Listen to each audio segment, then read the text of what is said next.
Rachel Bovard. I'm Josh Hammer. I'm Emily Jashinsky. And I'm Ben Weingarten. And this is NatCon Squad, where common good and common sense meet. NatCon Squad is produced by the Edmund Burke Foundation, the home for national conservatism. Subscribe now on iTunes, Stitcher, Spotify, YouTube, or wherever you get your podcasts. Welcome back, everybody. We have a lot to talk about today. We're roughly a week out from elections, so we're going to start with coverage of a lot of the debates that have been going on. I'm going to talk about the tragedy or cover-up of the Fetterman candidacy, and then we're going to talk also about just general observations from a lot of the midterm debates that have been going on. Ben's going to talk about Dems doubling down on some trans issues, and then Emily's going to talk about sort of the chaos around Ukraine and how the Democrats are handling that, which should be a good time. So with that, I will turn to myself to talk about John Fetterman. So we're recording this the morning after Fetterman debated Mehmet Oz in Pennsylvania, the one and only time they will debate. And I think anyone who watched that debate will understand why there was only one debate and it was pushed so late into the election cycle, because good grief. John Fetterman, as everyone is aware, suffered a stroke in May. So it's been less than 6 months since the man suffered a stroke. He suffered a stroke before the Democratic primary, yet somehow decided he would still participate in that. We were discussing kind of before we started recording that perhaps he should have stepped away before agreeing to do this, because in another universe, if Connor Lamb had won that primary debate, he could very well be running away with the Senate seat right now in Pennsylvania, but he did not. John Fetterman persisted. And I think what was really obvious was how much of a failure journalists have been in laying bare how much Fetterman has struggled or is struggling on the campaign trail. And I don't mean this in a pejorative way. The man had a stroke. It is obviously a tragedy.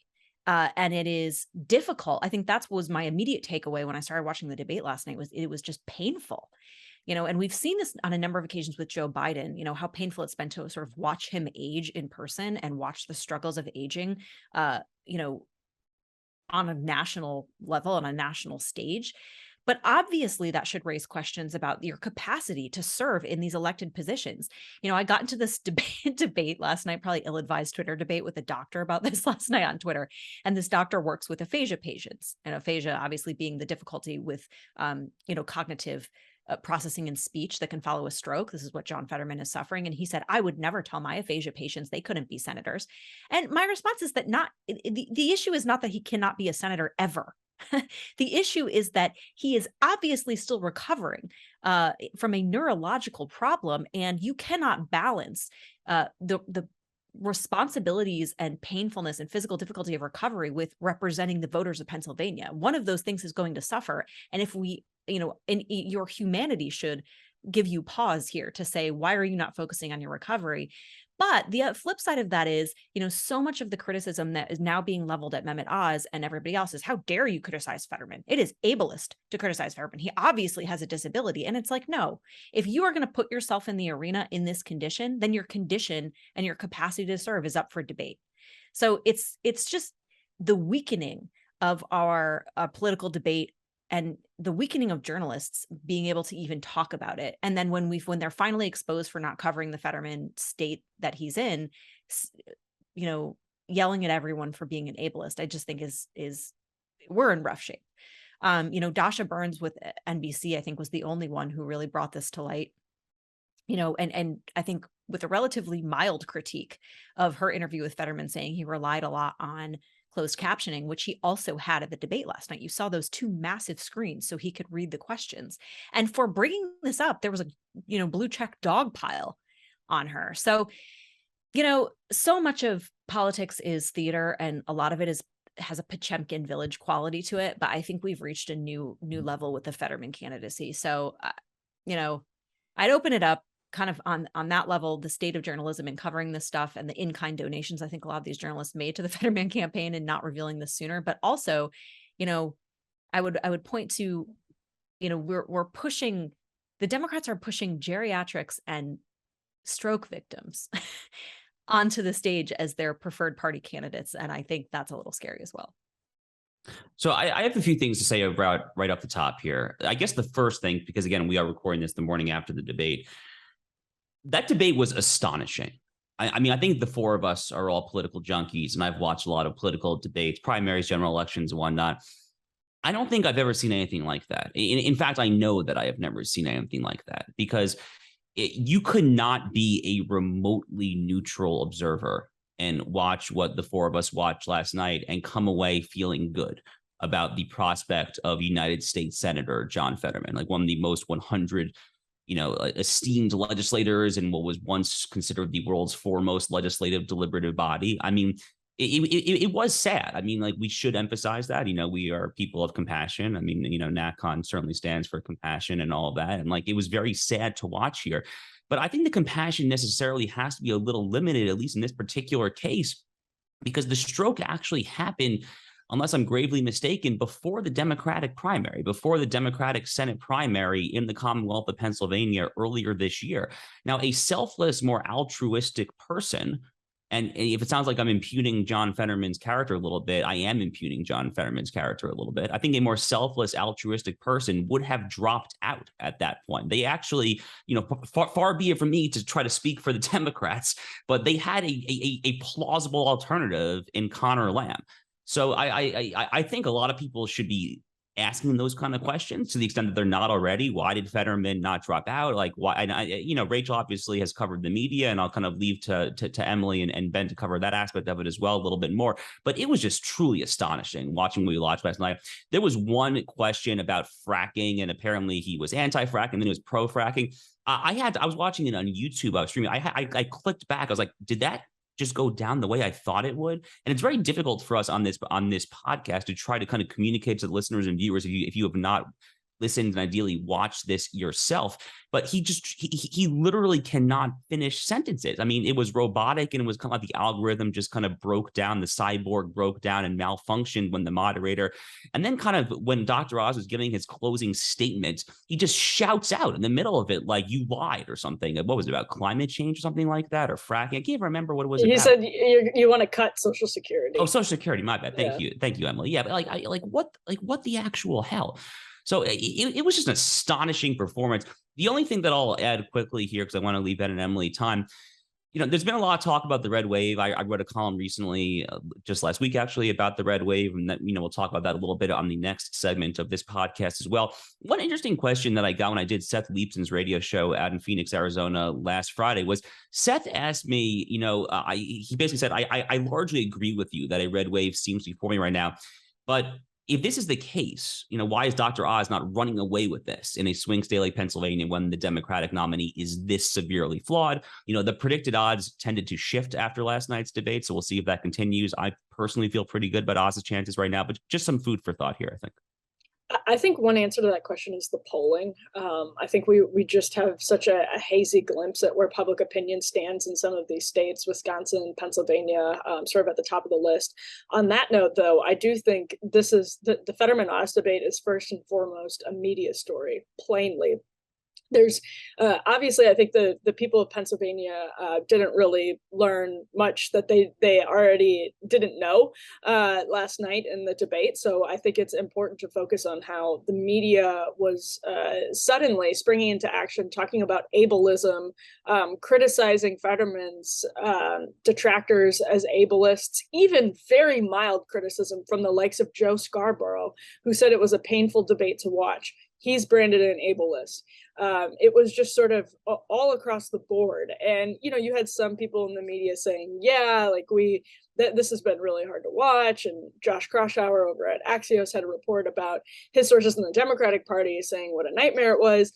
We all know how John Fetterman would have been treated for this entire campaign if he were a Republican. We all know how the 50% of people, roughly, that plan to vote for John Fetterman as of right now would be treated if he were a Republican. And that's even a more important aspect of the story. It's basically the Democrats' Flight 93 calculus, right? Like, John Fetterman may not have the reading and comprehension skills anymore, unfortunately, because of the tragedy that hit him at a terrible time. We would expect of a senator.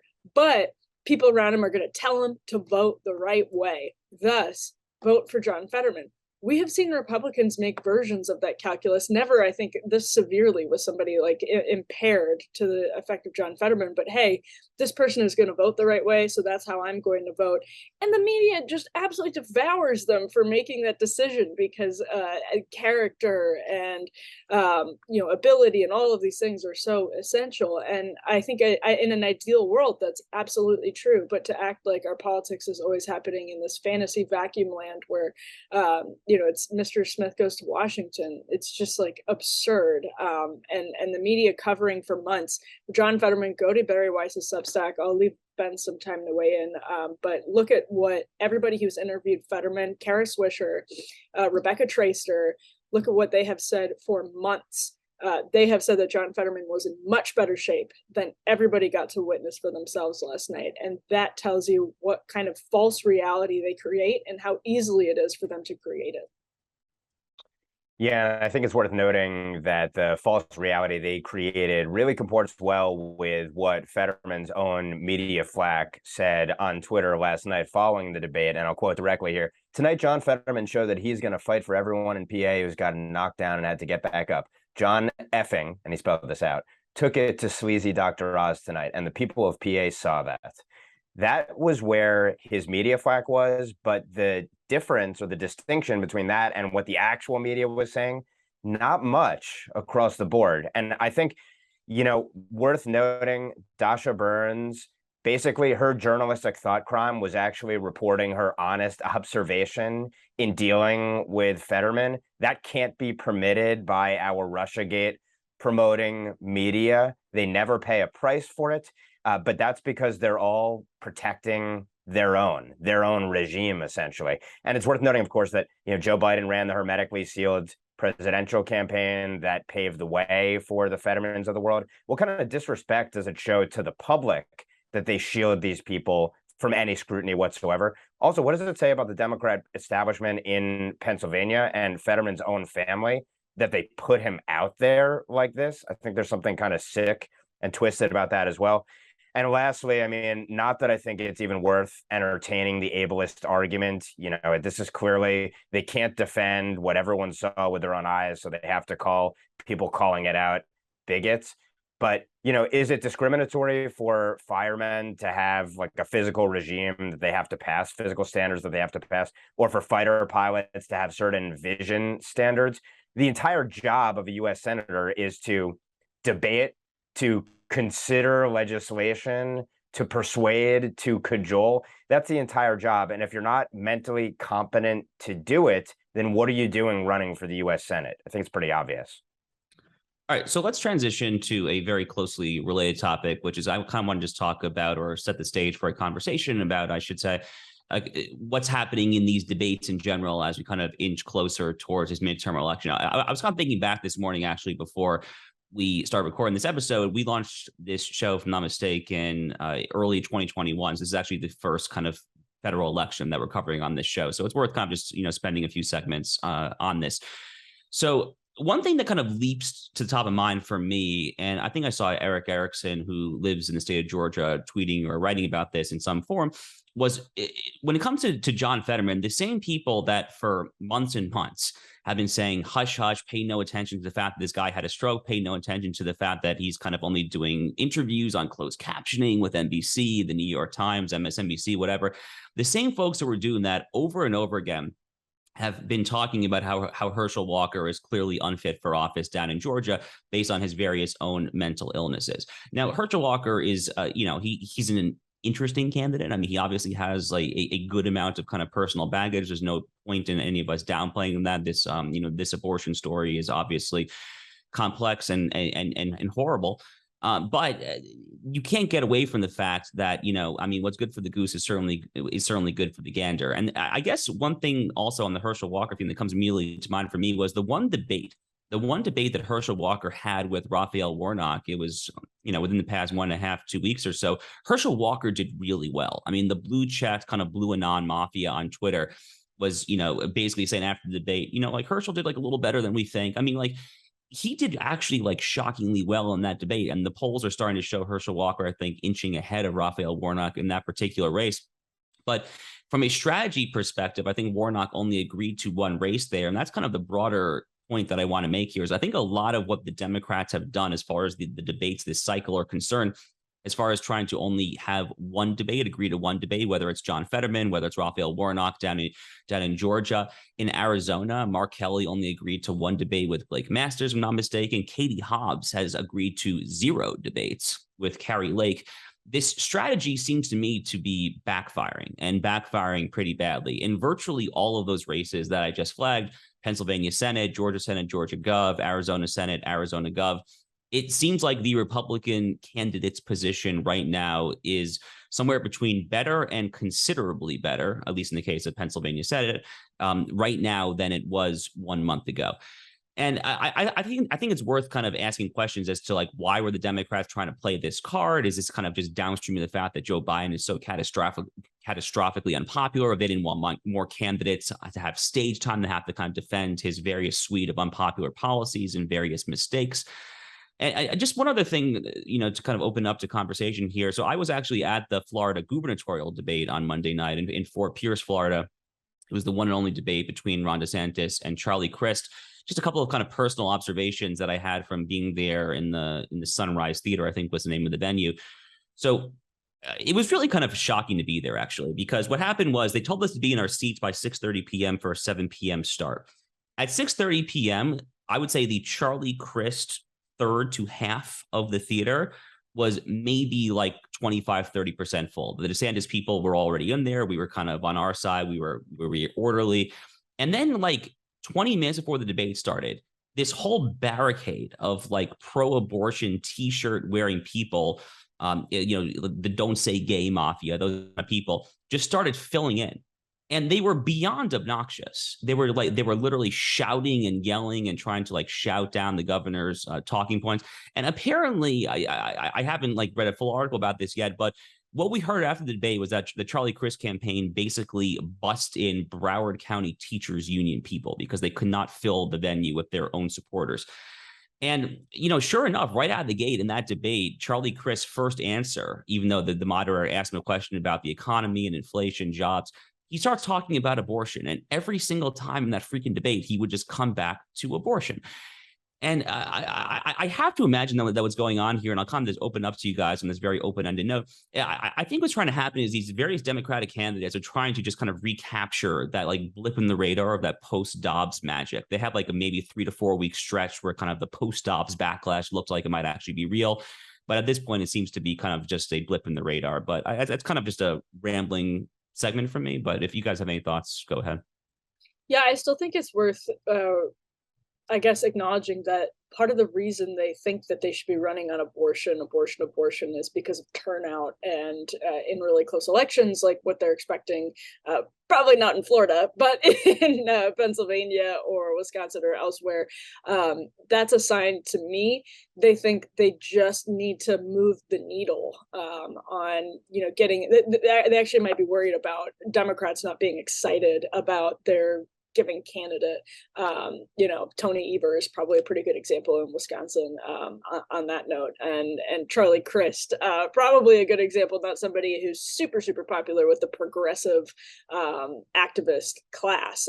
So I get why they have that reflex, but it's not helpful to them at all. And now they're trying to pivot and to walk and chew gum at the same time, at the very least, instead of just walking and just talking about abortion. They're trying to do both at the same time so that they can motivate people to come out. But what they didn't anticipate was Republicans who, whatever you think about Kari Lake, have flipped the script on them and have learned in the Trump era to not take the abortion question on defense, and to say, actually, why doesn't Katie Hobbs tell us what restrictions she supports on abortion? Because most of America is in the middle. on abortion, but most of America is deeply, deeply, deeply opposed to late-term abortion, and you can definitely move the needle that way. So I don't think Dems were expecting that on abortion. I don't think they were expecting the economy to still be in such a bad place in abortion, which is partially why they passed that huge piece of spending that they passed, because they just have not been clear-eyed about the threat of inflation and the threat of the economy, and that's why they can't run on economic populism. I was just talking to Ryan Grimm on our show about this the other day. Like, why aren't Democrats running on a platform against major corporations that are price gouging, et cetera, whatever you think of that argument? Why aren't they running on it? Because they're the party of the Chamber of Commerce now. They legitimately can't run on that. It's laughable. They would piss off their donors, and it's simply not where they are anymore. So they can't even talk about the economy. And of course, all of the media attention is on Republican infighting when they clearly have their own bigger fish to fry in the Democratic Party as well. You just don't hear peeps about it. Yeah, it's fascinating to watch them pivot to abortion because they literally have nothing else. You're always trying, as on a campaign, you're always trying to make an existential argument about why, you are the person that has to stand up and stop whatever crisis is coming. Republicans have, crisis du jour every day from this administration. And it's very kitchen table stuff. It's economics, it's inflation, it's schools, it's things people care about. Democrats don't have a good answer on any of that because it's their guy causing it. So they just cling to abortion, and it's not working. And even, for that issue to even be effective to them, to Emily's point, you would have to moderate slightly. And they all refuse to because they're beholden to this super left-wing part of their base. And you saw this on the Warnock-Walker debate when Warnock was flat out asked, what, restrictions do you support? And he just gave a word salad answer that never contained an actual answer. And then he reminded us all that he was a pastor. But what was fascinating about that debate as well, and perhaps why I think Democrats have been so shy to debate sort of MAGA style candidates, it kind of goes back to the person of Trump and the Trump-Hillary debate. Trump threw out the rule book, right? Every debate up until then, and I think since, before that point, had a set of rules about how you were supposed to debate and the type of candidate you were supposed to be and how you're supposed to present yourself. That went out the window with Trump, and no one has seemed to figure it out on the left. Like the Warnock-Walker debate was encapsulated that phenomenon because you saw Warnock deeply uncomfortable. I don't think the dude smiled once the entire debate. He's trying to debate Walker as if he's like another politician, and Walker's just not that, right? And he showed up and he was happy and seemed like he was enjoying himself. He had some great lines about abortion when he was like, when Warnock was like, it's a woman and her doctor, in the delivery room, and Walker was like, there's also a baby, right? So, I just think this cycle is so bad that they would rather just run from every issue than actually have to debate in person. And I think it's going to hurt them in the end, but I want to save time for Ben here. Yeah, no, I think it's a great observation. There's been almost no upside for Democrats to debate, in part because I think that's an inadvertent acknowledgement, if not explicit acknowledgement, that on the merits, all the issues that people care about are losing ones for them. Yes, certainly they tried to make abortion the issue, thinking that that would motivate those who might otherwise be on the sidelines. But I think it was telling, even the Oz-Fetterman debate, Fetterman came off, to the extent he had a cogent response on abortion, in a very defensive manner, I thought. He basically said, I want Roe. That was the entirety of his answer. When Oz tried to push him on, okay, so you believe in no restrictions, you believe in infanticide, he didn't really have any answer to it.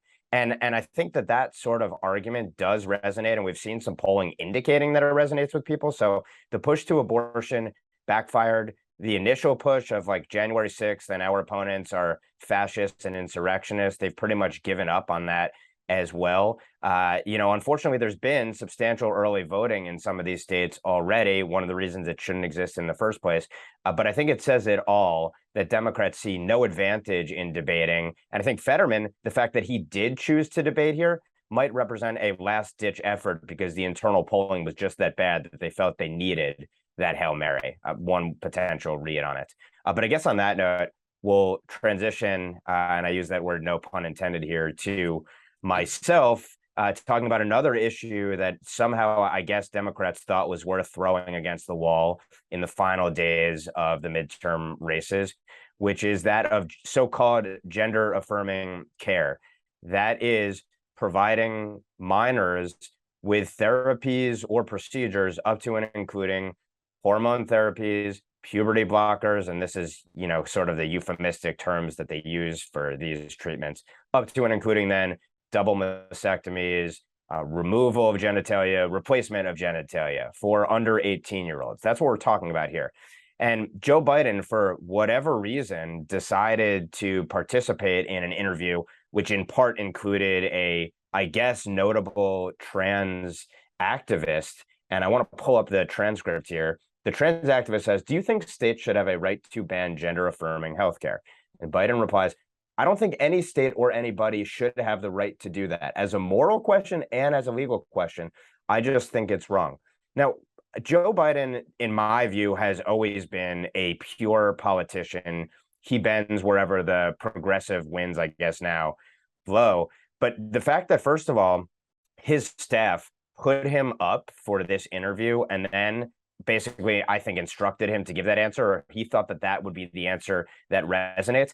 I think that's remarkable because, as Chris Ruffo and others have shown, this is like an 80-20 question. And frankly, it should be more than 80-20 for the American people in terms of mutilating kids under 18 years old. And the state has no interest in that question.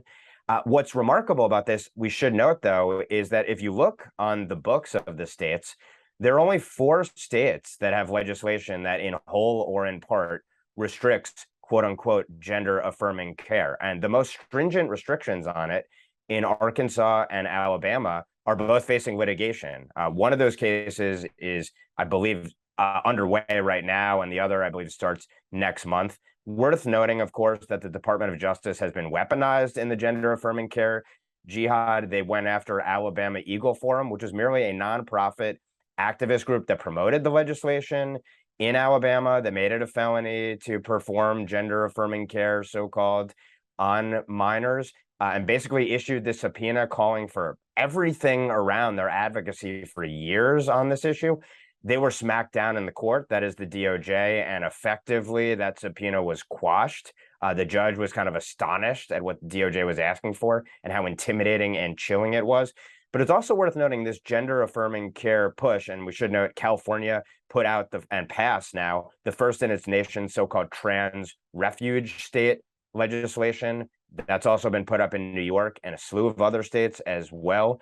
They're basically arguing that it's child abuse if you dare prevent so-called gender affirming care. You have a small number of red states who are taking the opposite view, that it's actually child abuse to put forth such care. But worth noting that the rest of the world sees this differently. So the National Health Service in Great Britain just issued new guidance, and they walked away from gender affirming care. They're going to put restrictions on it, it would appear, in Great Britain. And they've basically said, this is a phase for many children, gender dysphoria. So it's crazy to be engaging in these treatments and promoting these sorts of treatments. The US government itself and the Biden administration itself is funding a number of studies right now on potential adverse effects associated with gender affirming care. So there's a report showing that there are 30 studies right now looking at medical concerns around just the puberty blockers and the hormones, which are viewed as the less invasive of the so-called treatments. So the government itself is essentially admitting it doesn't know what the long-term effects of these treatments are and how devastating they might be to children. So I just think it's remarkable that we see the whole world, and it's not just Great Britain, but other European nations as well, taking the other position on this. You have states beginning to push back, but not enough states, amazingly. I mean, 4 states in the entire country. And then that the Biden administration would be pushing this in the run-up to the election. And I guess the question is, why would they push this right now? What does it ultimately portend? And what about the issues of parental rights going forward? I mean, I think this is going to be a massive, massive issue. Gender affirming care, maybe this is the most extreme version of the parental rights debate that we're having, but I think it's going to pervade all of these arguments around schools, around medical treatments, and beyond going forward. So curious for your thoughts on this issue as maybe illustrative of a broader set of issues that we're going to be grappling with for years to come. Yeah, I mean, we keep talking about sort of the horrors of this issue, and I think rightly so, because you have now the sort of administrative state pushing it forward, right? This is the issue that I have when I debate people on the on the right even about, should we engage in the culture war? Does the culture war matter? Well, the culture war is now woven into our government, right? Like, you have the state deciding these very existential, critical questions about how children are going to be treated and what's best for them, and inserting themselves between us, kids and their parents. And so, yes, the culture war is a matter of survival at this point when your government is the one enforcing it. These aren't debates that we're just having, in ivory towers and in newspapers. This is actual policy. So this stuff matters more than anything else, I think, at this point. And, you saw it also, you see it on the trans question. You're also seeing it with the CDC recently, the advisory board, right, saying, oh, we're going to put COVID vaccines on the child immunization schedule, and the CDC probably going to accept that. Like, it's the long march of progressivism to some extent coming to its logical end. I think it was, Rousseau back who said, that children are raised better by the state than their own parents. Like, this is actually what you're seeing now in practice. And if the Republicans aren't prepared to push back on this tooth and nail, every parent should be prepared to end their career, because, their careers in office, because what use are they? Because this is just so foundational and fundamental. And I think Republicans are seeing now, whether it's sincere or just out of self-preservation, how rich this sort of ground is. Because and again, I think the reason Joe Biden is sitting down and doing an interview like the one he did over the course of the past week with the trans TikToker who has some just incredibly awful, offensive posts, just terrible.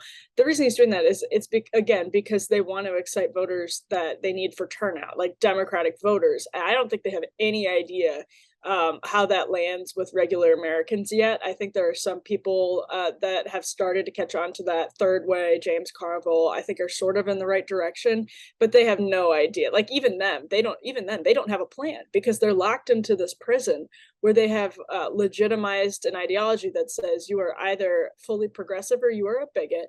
And that means they can't go back. They can't walk what they've said back, because they've told their base, their voters, that would be bigotry. So they're in a real pickle. And I think the good news is this is a matter of survival, and this is a serious thing that is harming women every single day.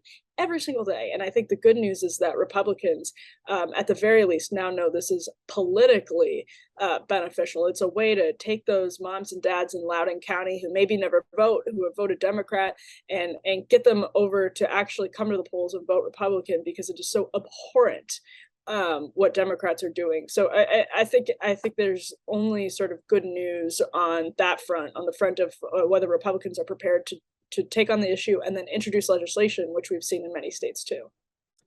So I think Ben is right to frame the quote unquote gender affirming care. I mean, how's that for dystopian Orwellian language, by the way? I think he's right to kind of frame this as kind of the tip of the spear of the broader parental rights discussion in general. And, it's not like we didn't see this coming. I mean, there's been any number of anecdotal stories in Anglophone countries. I mean, Australia, Canada has probably been like the worst about this, of CPS, Child Protective Services, going in to kind of seize the kids, the underage minors of children whose parents will not affirm or ratify or whatever kind of BS euphemistic language the various mainstream media apologists are using to kind of basically say that, like, these parents will not get on board with the fact that Joe wants to be Jane or vice versa. I think it's incumbent upon us to just say explicitly what is going on, right? I mean, the parallel here is to the abortion debate. So the entire rhetoric of so-called pro-choice, I mean, they do that for a reason. I mean, it's a euphemistic imperative. I think Rich Lowry, of all people, wrote about this during the Kermit Gosnell hearings in Philadelphia 9 years ago. And they say pro-choice, but not pro-abortion, not because they're not pro-abortion. They absolutely are. If anyone's familiar with the whole Catherine Pollitt shout your abortion thesis, they are emphatically and explicitly pro-abortion. But they do it because they don't want to actually talk about what is going on. But, when pro-lifers, and no one's better than Lila Rose at Live Action, from my perspective on this, start talking about what an abortion actually entails, and you kind of got the ultrasounds and the graphics, and you literally can change hearts and minds. And I think a similar approach is called for in this particular debate. So, for example, at the Florida gubernatorial debate on Monday, when this topic came up, Ron DeSantis from the debate stage just started talking about, chemical castration and puberty, hormone blocking drugs. He used all of the right words. He's very visceral, kind of emotion stirring words. And I think we have to do more of that. We have to talk about what is actually happening when these morons, these woke addled, morally upside down perverse idiots start talking about, Orwellian garbage like so-called gender affirming care. So we just need to actually get away from the euphemisms and talk about what is actually happening here, I think. So with that positive note, we'll transition to our last segment. Emily is going to take us home on Dems in disarray. Everybody's favorite topic. Yeah, well, the media's favorite topic is Republicans in disarray, and I think they miss some of what's happening right under their noses, and everyone seems surprised whenever a real fissure in the Democratic sort of coalition bubbles to the surface. But this week that happened in a huge way, and it was actually over funding for Ukraine and peace negotiations. Really interesting. The Congressional Progressive Caucus sent a letter. And in the letter, I believe it was actually to President Biden, it encouraged peace negotiations with Russia, with Ukraine, with all of the involved parties to avert the very immediate threat of nuclear war, which could, as the president himself notes, lead to some sort of Armageddon. And the Congressional Progressive Caucus put that out, was running with it, and within a day they retracted it. Rashida Tlaib blamed a staffer for publishing it, and some of the members, like Jamie Raskin, actually apologized and said essentially that they were wrong. Because Putin, they missed, or in their calculus underestimated, the degree to which Putin doesn't support LGBT rights and isn't sort of sufficiently a Western liberal, as though that should preclude us from approaching negotiations about a nuclear apocalypse. But it was very vindicating for the position Tulsi Gabbard took to some criticism, to much opprobrium, I should say, just a couple of weeks ago, when she called the Democratic Party a party of an elite cabal of warmongers.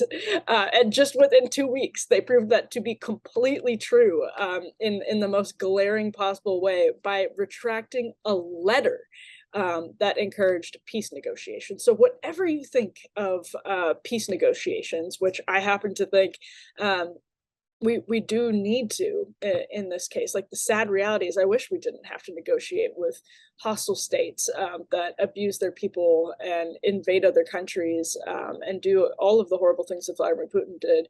I wish we didn't have to do that. But in a nuclear world and in a nuclear order, we do. That's just the bottom line, unless you think all of these lives and all of this destruction is going to be worth it.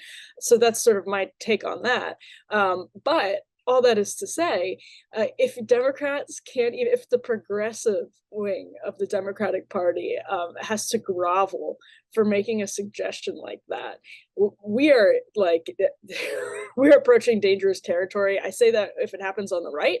I mean, it's, all of us have had plenty of criticisms. Even Kevin McCarthy last week told Punchbowl that we shouldn't be sending, quote, a blank check to Ukraine under his potential speakership in January, because a blank check to Ukraine when people are feeling the pains of inflation and in a recession, the public is not going to have an appetite for it. But that's just one of the many reasons not to send a blank check. But of course, we've sent so much money over there that we're a huge party in the war. We do have a responsibility to work to find an end, and to not just be in a perpetual state of conflict that is great for defense contractors who make money and have an incentive to keep us in a perpetual state of conflict, that they mask with this nonsense about not being able to negotiate or move an inch. It's just truly, truly incredible. And again, when this happens on the right, the media loves it, eats it up. But I think Democrats have huge problems. You can expect one of the biggest broadcasters in the world to talk about this, Joe Rogan. Again, another thing that the media just ignores unless they can jump on him. But this is going out to a lot of people. There are a lot of people who are now going to see what just happened in the Democratic Party. And more importantly, it's very chilling within the ranks of House members. Of course, my lights always go out when I'm talking. But that said, I'll kick it open to the group. What did you guys think about the intense sort of conflict over this letter and its retraction? So it cannot be understated, or potentially it cannot be overstated, I'll put it this way, when the establishment and the Pentagon and the intel agencies have made a foreign policy decision, they will brook no dissent. And it cannot be, the point can't be highlighted enough that no member is allowed to depart from that. Like, if these members were not even allowed to put out a letter, imagine how this whip is going to go, right? Like, they will be forced into a vote a certain way, whether they like it or not. And when I was working on the Hill, one of the things I did for one of my bosses was Senator Rand Paul, and I handled his Foreign Relations Committee portfolio. He was a member of the committee, and I would see this up close. I mean, we picked a million legislative fights on a million different issues, but on the defense funding issues, just the building fell on your head. You know, if you were one step out of line, it was the Pentagon that would come at you, it was the intel agencies, the furious working behind the scenes to shut down any debate or dissent on these issues it's an incredibly powerful force. And you're seeing it at work right now. Because remember, this wasn't even a vote, it was a letter. So it's the foreign policy consensus in Washington is completely driven from the top down. And to think that any member who thinks they can come in and vote independently and nothing will happen to them is kidding themselves. So changing that culture on Capitol Hill requires electing different people, but it also requires preparing them for what's about to hit them, because it's a disposition that has to be able to withstand it. There is no single issue has the brute force of the foreign policy establishment. And we just saw a peek behind the curtain this week, but this is how it's going to be on this issue going forward. So one thing that this reminds me of, there was this video from an AOC town hall in the Bronx recently, where at least two of her constituents basically start shouting at her, like, why are you supporting like the rush to Ukraine? I mean, like, what happened to progressivism? I mean, like, what happened to kind of like the old school kind of anti-war left? I mean, Sohrab Ahmari's column for TAC for the American Conservative this week actually asks that very question: what happened to the old anti-war left? And you know what? It's kind of actually directly related to what Emily was saying, I think 2 segments ago, which is the left, the Democratic Party, has now become the Chamber of Commerce party. I mean, the Democrats have become kind of like the blob, the neoliberal, the uniparty party. They are the party of the ruling class, and the Republicans are the party of the deplorables. That is just simply where we are right now. That's just an empirical, basic observation of what is happening in two-party America right now. And the same way that Democrats have adopted the mantle of the Chamber of Commerce and, you know, its various kind of neoliberal taxation, antitrust regulation, whatever priorities, so too have they adopted kind of the neoliberal priorities of the foreign policy elites of you know, what Rachel and many others have referred to accurately as the blob. And the Ukraine issue just really shines a spotlight on that. And it's a very important story. I hope that more people talk about it. Look, as far as Ukraine is concerned in particular, and I'll be real quick here because I want to leave time for Ben. You know, I mean, I've been sounding the alarm for months and months at this point. And my last column on this generated just absolutely ferocious pushback from the Ukrainian blue-checked mafia. But I mean, the extent of U.S. complicity in not seeking an off-ramp and trying to get détente and de-escalation at this point is utterly mind-boggling from my perspective, and thoroughly unworthy of a first-rate global superpower. It is just a complete miscalculation, a complete misallocation of scarce resources at this point, and it's really shameful. Yeah, I mean, far be it for me to put the 30 or so progressive signatories to this letter in a negotiating room with any foreign adversary, but it's really remarkable. Like, if you look at the text of the letter, I mean, it's sort of predictable what they're saying. Essentially, they're pro diplomacy as opposed to using military or economic leverage. And in my view, all else being equal, diplomacy only flows from being in a stronger position in all the various material ways. But that said, the way they hedge themselves within the text of the letter is such that it's hard to understand how anyone would really argue against the notion that we ought to try to avoid a nuclear war. And one of the ways that we will ultimately get there will be by negotiating some sort of resolution to this. What is the alternative ultimately? Is the alternative total regime change in Russia, Vladimir Putin being overthrown? Is it a nuclear exchange? And what are the alternatives? Of course, the basic question at the start is, what is in America's national interest and our desired end state here, something the administration has never given any clarity on. They've never said kind of where the blank check ultimately ends. And so it's remarkable then when you see Democrats themselves, Democrat House members like Jake Auchincloss, if I'm pronouncing his name right, tweeting, "This letter is an olive branch to a war criminal who's losing his war. Ukraine is on the march. Congress should be standing firmly behind Joe Biden's effective strategy," one that he's never defined, "including tighter, not weaker, sanctions. An olive branch to a war criminal who's losing his war." That's the mainstream moderate Democrat position now. And to some extent, I do wonder, because I always like to point out that when you go back to the Cold War, the actual Cold War, Democrats were where you would find the biggest appeasers for the Soviet Union. It's like, have they tried to so overcorrect that this is the position? I don't think that's what it is. Is it in part that they had to buy into their own anti-Trump Russia rhetoric to make Russia the preeminent global threat to America? Maybe that's a part of it. Or is it just that there's other ways that they're literally and figuratively so invested in the anti-Russia cause? And I guess here, ultimately, the Ukraine as grift, Ukraine rebuilding grift that is to come aspect of this. And Ukraine, of course, as being the corrupt place that it is, has always been a money generator for much of our political establishment, right and left. Kind of what are the motives behind this? And how is it that this is the position of the median member of the Democrat Party in the House? And obviously, it's the uniparty position. I think it's kind of remarkable to witness this in real time. And I think it's also notable that this was pulled at this time. Well, first of all, we would love to know the real palace intrigue behind why this letter came out when it did. And then also the fact that it was pulled in the throes of an election, I think also speaks volumes. So there's a lot to be made here, and I'm sure this won't be the final word on the pushback against the Biden administration's Ukraine policy going forward. So we can start on final thoughts. I was just going to go back to my segment on Fetterman because I'm just so appalled, and it's just like by what we witnessed last night, but more so the fact that it had to get to that point before we fully understood what was happening.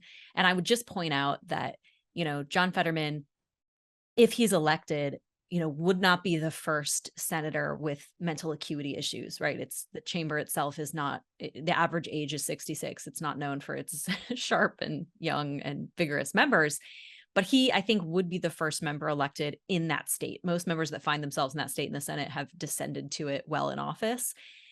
He would be the first, I think, with these issues, this pushed to the fore. And I guess that speaks to the broader point of our politics at this point. Like, we are really electing warm bodies at this point. We're to the point Emily was making. He's going to vote the right way, and that's enough because he'll be told how to vote. To think that he will have any independent mental judgment in that, I think just after witnessing last night, I think it's obvious he will not. I wish him the best in his recovery. I'd hope that he would regain a lot of functioning that he doesn't have, but it can't be, you don't get to do that well in office. You have a representative role. And I think we're really undermining the notion of self-government by putting people in office who just simply can't do it. And I just do want to underscore the point. It is sad.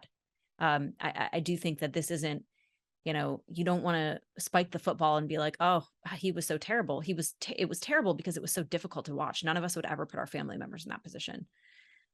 So we wish him the best, but gosh, I just hope he finds somewhere quiet to recover and isn't forced to do it in the United States Senate.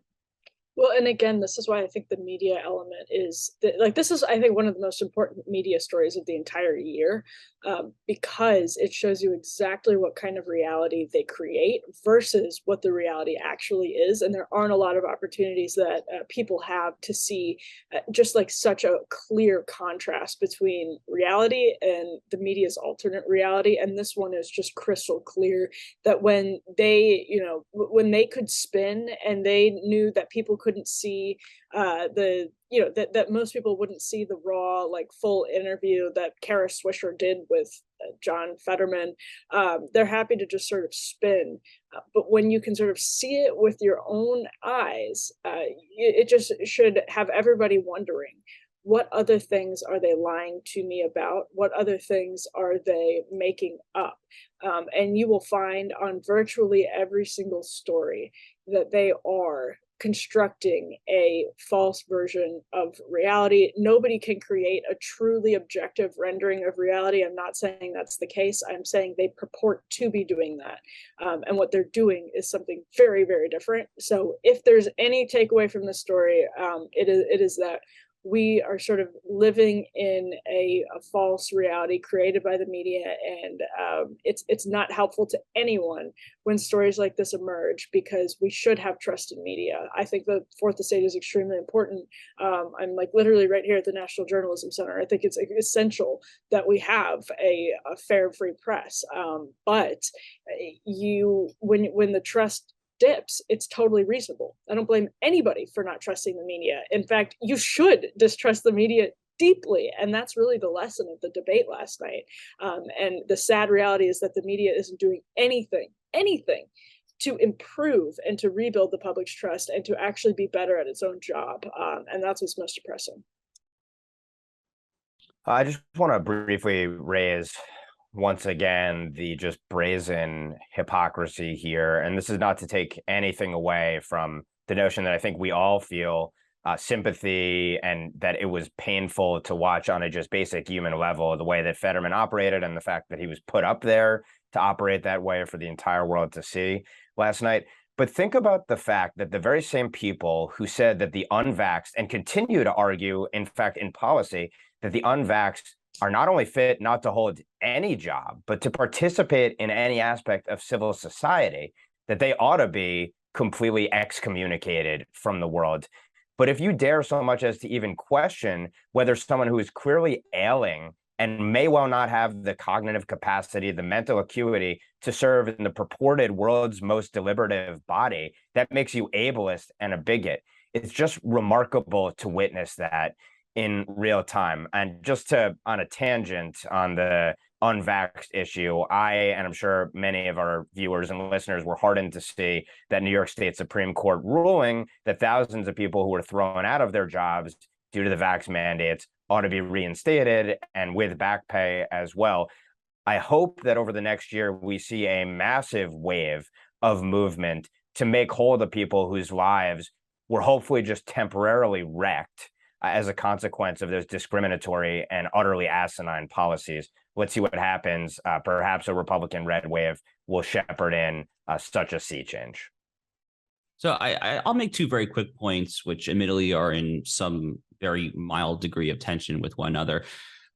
I want to go back to the parental rights thing, because, ever since Glenn Youngkin became the governor of Virginia in that fairly remarkable election, just about a year ago now, there's been a lot of discussion about kind of the future of the GOP as kind of a parents' party, as a family party. There's been a lot of kind of writings and speeches given on what like a pro-family economics works or it looks like. American Compass, American Principles Project, all these various organizations are trying to put some like teeth on the bones. And I think on this podcast, we try to do that as well.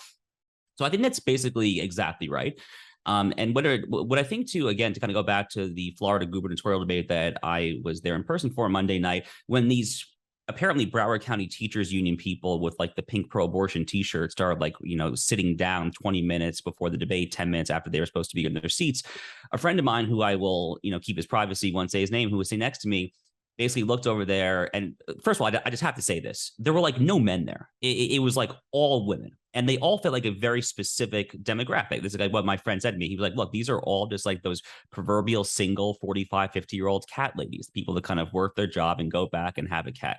But, you know, that stark dichotomy as to like what the progressive base is, as I kind of viscerally saw there, I think possibly prepares like a very, very, very stark dichotomy, a stark contrast to what a meaningful kind of pro-nuclear family, pro-family political agenda can look like. And that's going to, you know, have ramifications for education policy. It's going to have ramifications for this quote unquote gender affirming care nonsense. It's going to have ramifications for actual kind of economic family policy, payments for paid leave, child support. You know, you can take it very far actually, but that really, I think, is kind of the proper lens through which conservative politicos and the GOP should be thinking about this.